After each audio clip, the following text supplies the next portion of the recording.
Assalamu alaikum everyone. Hope you are well and doing great with my channel. আজকের এই ভিডিওতে আমি আপনাদের সাথে শেয়ার করব একটি অ্যাডভান্স ইংলিশ স্ট্রাকচার। সো ভিডিওটি না টেনে শেষ অবধি দেখুন। আমি সামুদ্রিক মাছ রান্না করার চেষ্টা করছি। সে আমার সমস্যা সমাধান করার চেষ্টা করছে। তুমি তোমার পড়াশোনা শেষ করার চেষ্টা করছো। আমরা নতুন পণ্য বিক্রয় করার চেষ্টা করছি।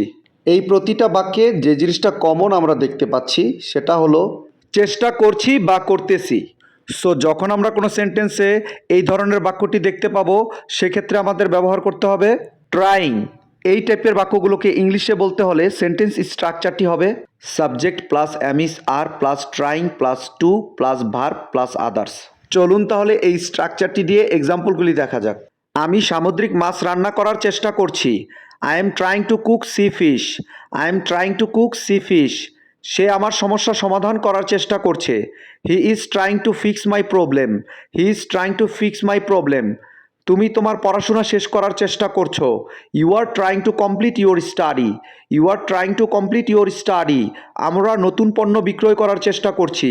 We are trying to sell new products.